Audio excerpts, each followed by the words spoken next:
नमस्कार, स्वागत है आपका 22 का महासमर देख रहे हैं आप। मैं हूं अनामिका पांडे। नमस्कार, मैं हूं राहुल राजपूत। 22 का महासमर में आपको दिखाएंगे दिल्ली से लेकर लखनऊ तक क्या कुछ सियासत में हलचल मची है। उत्तर प्रदेश विधानसभा चुनाव नजदीक है, ऐसे में सियासी सरगर्मी प्रदेश में बढ़ गई है। पिछड़े वर्ग से बनाए गए मंत्री शायद बीजेपी के विरोधियों को रास नहीं आ रहे हैं। तभी तो संसद की मर्यादा को ताक पर रखकर विपक्ष अपने सेट एजेंडे पर काम करता नजर आया। अनामिका, बिल्कुल, और विरोधी इतना सब्र भी नहीं दिखा सके कि नए मंत्रियों का प्रधानमंत्री परिचय करा सके। हंगामा होने लगा सदन में। सबसे दुर्भाग्यपूर्ण वाकया तब पेश आया जब प्रधानमंत्री को नए मंत्रियों का परिचय भी सदन के पटल पर रखना पड़ गया। साथ ही राहुल, खबरें तो ये भी हैं कि दरअसल उत्तर प्रदेश में अगले साल होने वाले विधानसभा चुनाव को लेकर ये सारी चीजें हुई हैं। इसी को देखते हुए सूबे में सबसे ज्यादा 7 मंत्री बनाए गए और वही चीज रास नहीं आ रही है विपक्ष को। कैबिनेट विस्तार में यूपी से 3 दलित, 3 ओबीसी और 1 ब्राह्मण समुदाय को जगह दी गई है।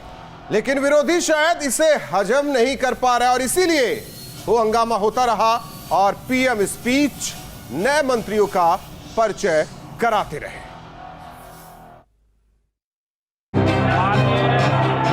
हमारे साथी सांसद आज उनको मंत्रिपरिषद में मौका मिला। मौका था नए मंत्रियों के परिचय का, लेकिन विरोधियों को ये रास नहीं आया। हमारे साथी सांसद जो किसान परिवार से हैं, ग्रामीण परिवेश के हैं, सामाजिक आर्थिक रूप से पिछड़े वर्ग से हैं, ओबीसी समाज से हैं, बहुत बड़ी मात्रा में उनको मंत्रिपरिषद में मौका मिला। उनका परिचय करने का आनंद होता।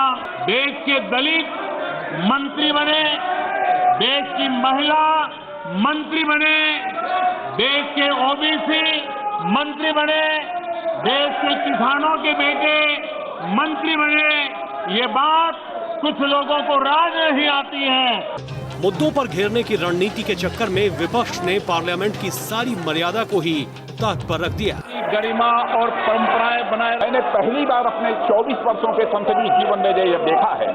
इस परंपरा को इस बार संसद में तोड़ा गया है।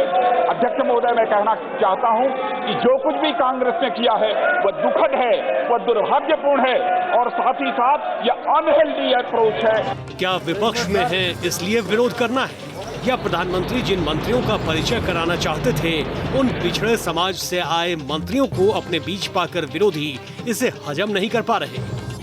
देश के दलित मंत्री बने, देश की महिला मंत्री बने, देश के ओबीसी मंत्री बने, देश के किसानों के बेटे मंत्री बने। ये बात कुछ लोगों को राज नहीं आती है। दरअसल उत्तर प्रदेश के महासमर को जीतने के लिए जिस कैबिनेट विस्तार को मूर्त रूप दिया गया, जिस अवैध चक्रव्यूह को गढ़ने की रणनीति पर प्रधानमंत्री काम कर रहे हैं, उसे विरोधी पचा नहीं पा रहे। बैंक पर से उनका परिचय तक नहीं होने देते हैं और इसलिए माननीय अध्यक्ष जी, मंत्रिमंडल में नवनियुक्त सदस्यों को लोकसभा में इंट्रोड्यूस समझा जाए। कैबिनेट विस्तार के जरिए उत्तर प्रदेश से मोदी की नई टीम में ओबीसी और दलित वर्ग को प्रतिनिधित्व देकर करीब 64% वोटों को साधा गया है। मोदी सरकार की इस बड़ी सर्जरी को जहां बीजेपी मास्टर स्ट्रोक मान रही है, वहीं इससे विपक्ष बेचैन नजर आ रहा है।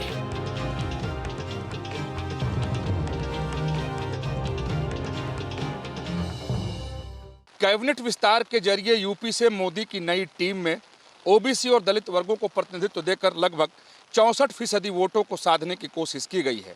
मोदी सरकार की इस बड़ी सर्जरी को जहां बीजेपी मास्टर स्ट्रोक मान रही है, तो वहीं विपक्ष बेचैन नजर आ रहा है। प्रोड्यूसर मुकेश के साथ विकास चंद, न्यूज स्टेट, दिल्ली।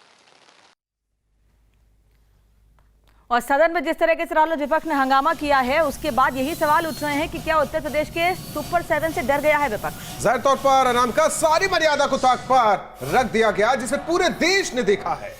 और सवाल भी उठेंगे कि क्या आपको ये हजम नहीं हो रहा है कि महिलाओं को, दलितों को आगे बढ़ा रही है सरकार? नए मंत्रियों का परिचय तक नहीं कराने दिया गया इस दौरान। पिछड़ों को हजम नहीं कर पा रहा विपक्ष, लगता है कि उनका वोट बैंक इन मंत्रियों के जरिए चला जाएगा। और दलित हितैषी होने की बात करते हैं, उनके नाम पर राजनीति करते हैं राहुल। ये सभी लोग मंत्रियों में 3 दलित, 3 ओबीसी और 1 ब्राह्मण शामिल है। बढ़ते आगे, विधानसभा चुनाव से ठीक पहले पार्टियों ने सोशल इंजीनियरिंग का बड़ा दांव खेलना शुरू कर दिया है। दाव तो ये उनका पुराना है, लेकिन मौजूदा राजनीतिक समीकरण में ये दाव सभी पार्टियों को रास आ रहा है। 22 के महासभा के लिए अखिलेश परशुराम का सहारा ढूंढ रहे हैं। बीएसपी 23 जुलाई से ब्राह्मण सम्मेलन करने जा रही है। साथ ही राहुल, खबर यह भी है कि पिछले कुछ दिनों में मौजूदा सरकार से ब्राह्मण की नाराजगी की खबरें आई, तो बीजेपी ब्राह्मण नेताओं को पार्टी में जगह भी दे रही है अब। और असल में ब्राह्मण वोट का करीब 17% हिस्सा जिसके भी खाते में अनामिका जाएगा, वो 22 के महासमर में बेहतर स्थिति में होगा। और इसलिए सभी पार्टियां इस वोट बैंक के लिए रस्साकशी करती नजर आ रही हैं। उत्तर प्रदेश में विधानसभा चुनाव को लेकर सियासी सरगर्मी तेज है। मिशन 2022 को लेकर ब्राह्मणों को जोड़ने के लिए दांव खेलने की तैयारी चल रही है। बीएसपी ब्राह्मण सम्मेलन करने जा रही है, तो हर जिले में अखिलेश परशुराम प्रतिमा लगाने का वादा कर रहे हैं।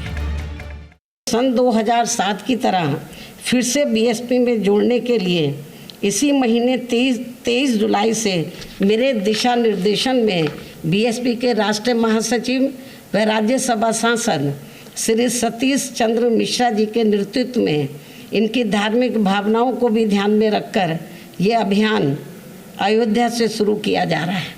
उत्तर प्रदेश की राजनीति में ब्राह्मणों का वर्चस्व रहा है। आजादी के बाद से 6 ब्राह्मण मुख्यमंत्री बन चुके हैं। यूपी की सियासत पिछड़े मुसलमानों और दलितों पर केंद्रित रही थी, लेकिन 2007 में मायावती की सोशल इंजीनियरिंग ने प्रदेश में ब्राह्मण वोटों का महत्व बढ़ा दिया है।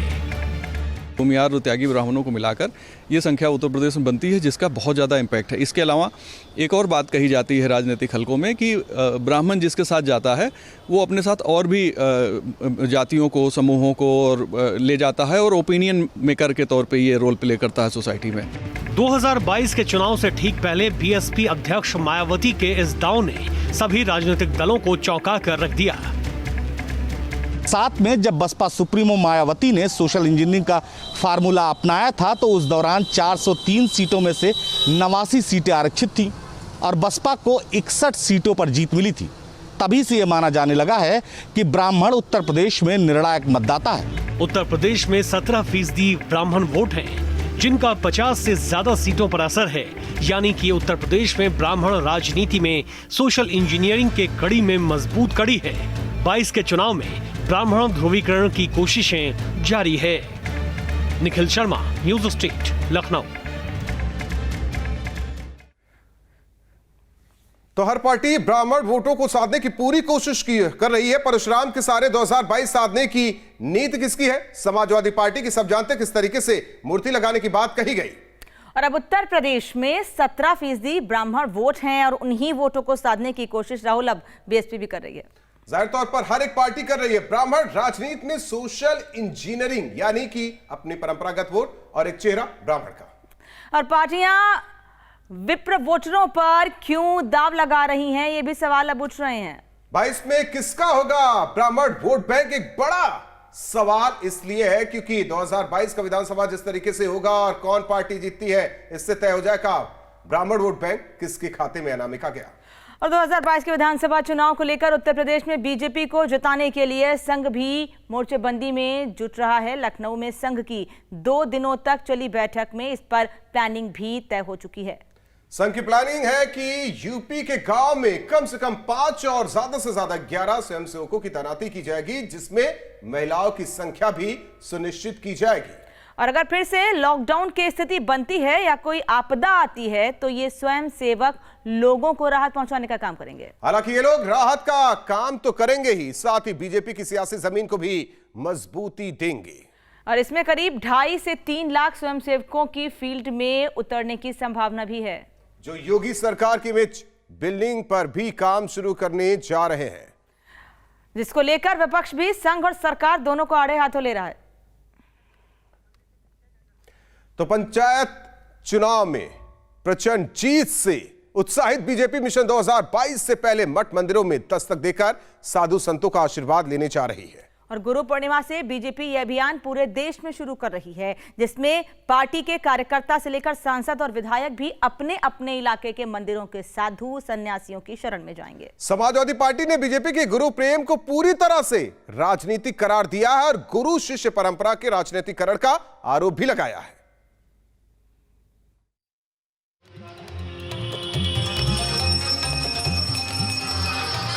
पूर्वांचल में गुरु शिष्य परंपरा काफी पुरानी है। गुरु का आदेश शिष्य के लिए ईश्वर के आदेश जैसा होता है। पूर्वांचल में मठों और मंदिरों के पुजारियों और साधु सन्यासियों के शिष्यों की संख्या लाखों में है।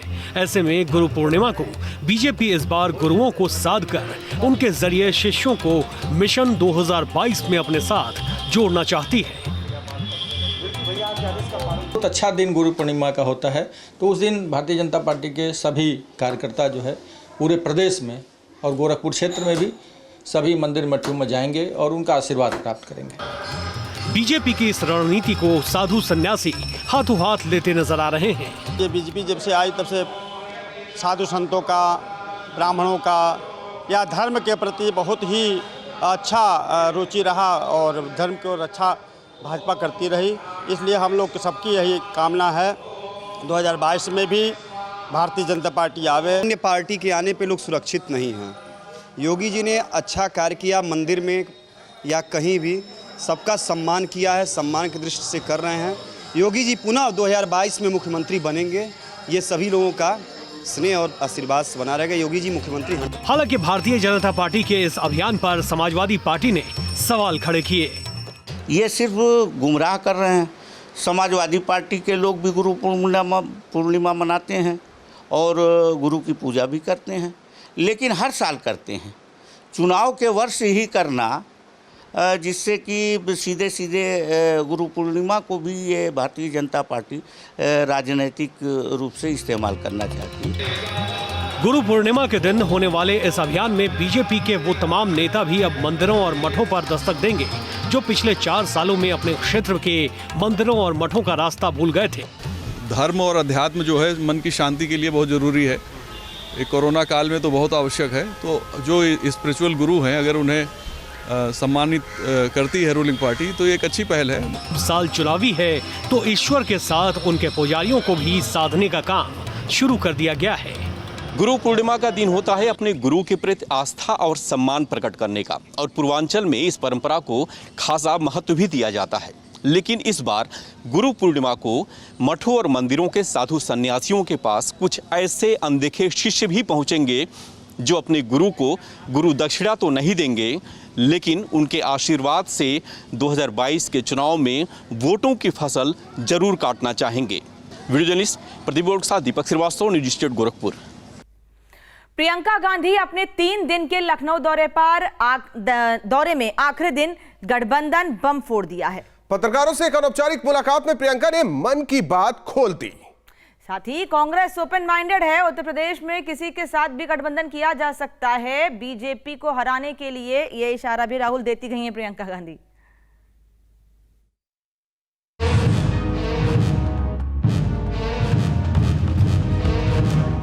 लखनऊ दौरे के दौरान प्रियंका गांधी पत्रकारों से एक अनौपचारिक मुलाकात में दूसरे दलों से गठबंधन के संकेत दे दिए। प्रियंका ने कहा कि पार्टी प्रदेश में अपने संगठन को और मजबूत करने में जुटी है। इसके लिए वो किसी के साथ भी गठबंधन कर सकती है। हालांकि पार्टी नेता कुछ और ही बात कह रहे हैं। उत्तर प्रदेश में कांग्रेस पार्टी पूरी तरीके से अपने दम खम पर चुनाव लड़ेगी।